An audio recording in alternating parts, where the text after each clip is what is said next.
We're a disabled animal advocacy group and we work with a number of organisations to help improve the life of animals that have been injured.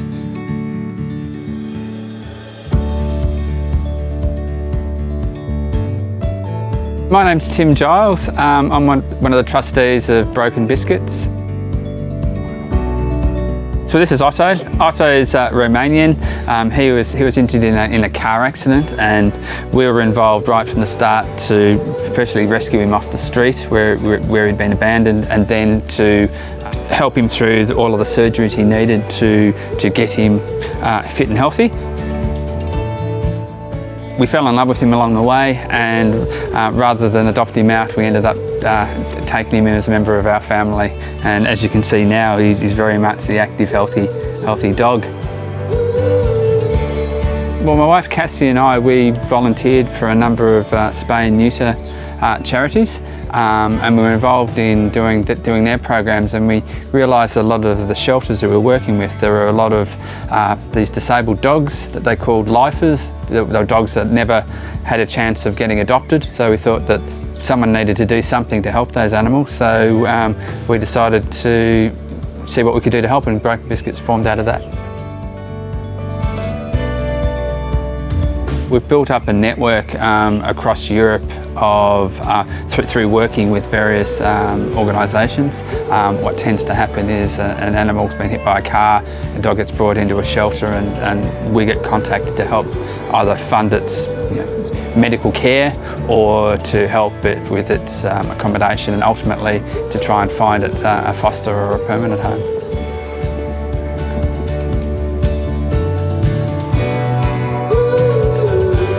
Obviously there are certain things I can't do, Also he gets frustrated when he tries to chase a bird or something like that, but when he's in his wheel cart, he's as fast as any of them. I think that the lesson is that these are just normal dogs that have had an accident and now they're mended, and so we're just all about giving them a future. Well, a lot of these dogs would end up rotting in the shelters where they'd be kept alive but really wouldn't have a quality of life, or in some cases they'd be euthanised. And so what we do is we provide them, not just for us, but obviously support networks for other owners, fosterers, carers, to help them to care for these dogs and show them the basics so that they can become part of the family and have fulfilling lives.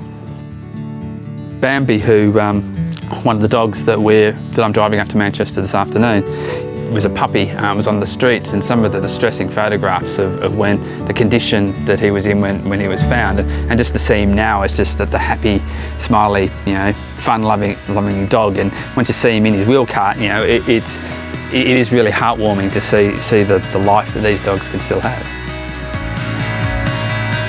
Our mission is to try and inform people that just because your dog's had an accident doesn't necessarily mean that the only option is to put it down, that there are options.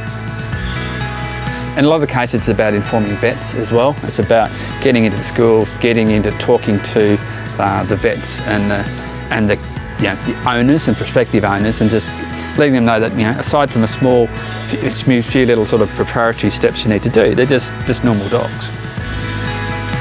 That's the thing. I mean, the dogs don't realise that they're disabled. They, once they get better and they're no longer in any pain, they just go about their lives.